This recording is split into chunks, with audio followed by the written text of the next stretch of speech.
दोस्तों, आज की सबसे जबरदस्त और वायरल खबर लेकर आया हूं जो सोशल मीडिया से लेकर न्यूज चैनलों तक हर जगह छाई हुई है और वो है केरल एयरपोर्ट पर फंसे ब्रिटिश F-35B फाइटर जेट की कहानी।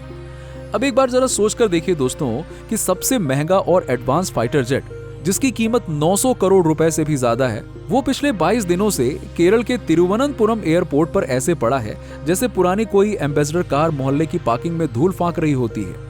अब जरा सोच कर देखिए, जिस F-35B को अमेरिका और ब्रिटेन मिलकर दुनिया में अपनी ताकत का सिंबल मानते हैं, वही जेट भारत की धरती पर इतना लाचार दिख रहा है कि लोग कहने को मजबूर हो गए, भाई ये उड़ता भी है या बस फोटो खिंचवाने के लिए आया था।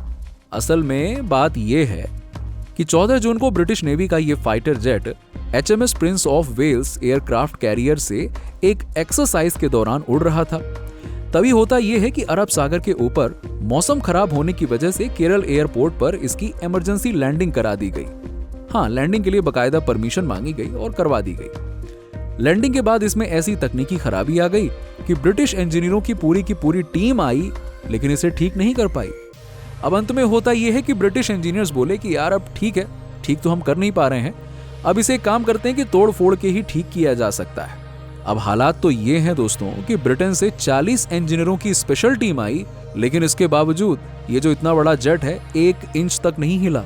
अब प्लान ये है कि जेट को वहीं पर खोलकर उसके पुर्जे अलग करके ट्रांसपोर्ट एयरक्राफ्ट से इसे वापस यूके भेजा जाएगा। अब जरा सोचिए, जिस जेट का नाम सुनते ही दुश्मनों के पसीने छूट जाते थे, वही आज केरल के टूरिज्म का ब्रांड एम्बेसडर बना हुआ है। केरल टूरिज्म ने तो मौके पे चौका ही मार दिया। उन्होंने सोशल मीडिया पर AI से बनी जेट की फोटो को डालते हुए नीचे लिखा, केरल इतनी कमाल की जगह है कि मेरा यहाँ से वापस जाने का मन ही नहीं कर रहा, 5 स्टार रिव्यू। बस फिर क्या था, मीमर्स ने भी जेट की चाय पीते, केले के चिप्स खाते और यहाँ तक कि शादी के रिश्ते ढूंढते हुए फोटो वायरल कर दी। पूरा इंटरनेट इस जेट का मजाक उड़ाने में जुट गया।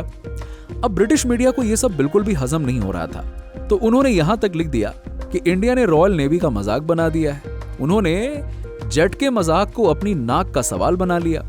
अरे भाई, जब इंडिया का कोई तेजस या सुखोई जेट कहीं फंस जाता है तो वेस्टर्न मीडिया हफ्तों तक हेडलाइन बनाती है कि ये देखो, इंडिया का सबसे फाइटर जेट बढ़िया वाला यहां फंसा पड़ा है। अब तुम्हारे जेट का हमने मजाक बनाया तो तुमने उसे अपनी नाक का सवाल बना लिया। खैर, अब जब खुद के जेट की बुरी हाल हो गई तो उल्टा इंडिया पर ही ये उंगली उठा रहे हैं। अब असली मजेदार बात तो ये सुनिए, जैसे ही F-35B ने इमरजेंसी लैंडिंग की, इंडियन एयरफोर्स ने ट्वीट करके बताया कि हमारे IACCS यानी कि integrated air command and control system ने इस जेट को तुरंत डिटेक्ट और आइडेंटिफाई कर लिया था।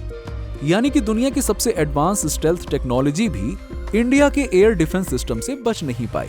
वैसे stealth technology 5th generation aircraft का लेटेस्ट टेक्नोलॉजी है। अब ये क्या होती है मैं ये भी बता देता हूं। दरअसल होता ये है कि वो जेट या एयरक्राफ्ट जो कि रडारों में पकड़ा नहीं जाता है, वो कहलाती हैं स्टेल्थ टेक्नोलॉजी से लैस्ड।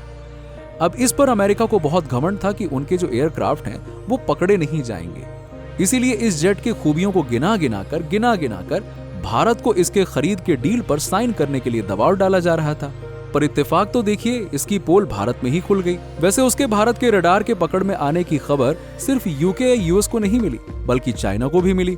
इसका सीधा संदेश ये था कि भाई, आप चाहे जितनी भी स्टेल्थ टेक्नोलॉजी बना लो रडार से बचाने के लिए, इंडिया की नजर से नहीं बच सकते हो, ये बात तय है। अब सोशल मीडिया पर लोगों ने इसका मजाक उड़ाते हुए लिखा है, ये F-35 सिर्फ ट्रेंड में रहता है लेकिन उड़ता कम है। तो कहीं कोई कह रहा है कि F-35 की हालत ऐसी है जैसे शादी में आया मेहमान जो वापस जाने का नाम नहीं ले रहा है। ये मीम्स अब सिर्फ इंडिया में ही नहीं बल्कि यूके और यूएस तक वायरल हो रहे हैं और वहां के लोग भी इन मीम्स का मतलब समझ रहे हैं। अब कुछ लोग पूछ रहे हैं, क्या ये सब कुछ जानबूझकर हुआ ताकि इंडिया के एयर डिफेंस सिस्टम को टेस्ट किया जा सके? बहरहाल सच्चाई यह है कि अगर यूके को टेस्ट ही करना होता तो ऐसे खुलेआम फंसने का रिस्क तो क्यों ही लेता वो। वैसे भी इंडिया और यूके के बीच कई डिफेंस एक्सरसाइज होती रहती हैं, तो छुप छुपाकर टेस्टिंग का कोई मतलब नहीं बनता। असल में सच्चाई यही है कि ये एक टेक्निकल फॉल्ट था जो कि यूके के लिए बहुत शर्मिंदगी की बात बन गई है। अब इंडियन एयरफोर्स ने न सिर्फ जेट को लैंडिंग की इजाजत दी बल्कि फ्यूल और लॉजिस्टिक सपोर्ट्स भी दिया। भारत में तो सदैव अतिथि देवो भव की परंपरा रही है और यूके के हाई कमीशन ने भी खुलेआम इंडिया का धन्यवाद किया कि इतनी मुश्किल घड़ी में उन्होंने पूरा सहयोग दिया। सीआईएसएफ के जवानों ने जेट की सुरक्षा की जिम्मेदारी संभाली हुई है। अब चर्चा ये भी हो रही है कि इतने दिनों तक एयरपोर्ट पर खड़े रहने के लिए इंडिया यूके से पार्किंग फीस भी मांग सकता है। वैसे मांगना भी चाहिए।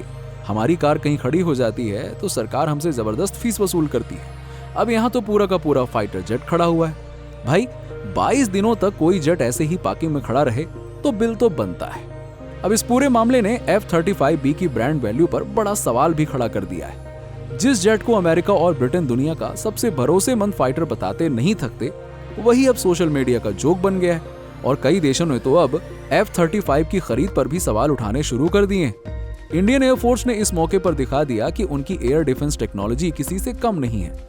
IACCS और हाल ही में डिलीवर हुए स्वदेशी सूर्या VHF रडार जैसे सिस्टम्स अब स्टेल्थ एयरक्राफ्ट को भी आसानी से पकड़ सकते हैं। यानी कि चाहे कोई भी 5th जनरेशन का फाइटर जेट हो या कोई और, इंडिया की नजर से बचना अब नामुमकिन है। अब यूके की मीडिया और सरकार की बेचैनी भी साफ साफ दिखाई दे रही है। जब से रूस यूक्रेन वॉर और ग्लोबल पॉलिटिक्स में इंडिया की भूमिका बढ़ी है, यूके जैसे देश इंडिया को लेकर ज्यादा सेंसिटिव हो गए हैं। अब कोई भी छोटी बात भी बड़ी बना दी जाती है ताकि इंडिया को टारगेट किया जा सके। तो दोस्तों, केरल में फंसे F-35B की ये कहानी सिर्फ एक जेट की कहानी नहीं है, बल्कि टेक्नोलॉजी, ब्रांडिंग, सोशल मीडिया और इंडिया की बढ़ती ताकत की कहानी है। और याद रखिए, चाहे फाइटर जेट हो या फिर AI की रेस, अगर वक्त के साथ अपडेट नहीं रहोगे तो कहीं भी फंस सकते हो।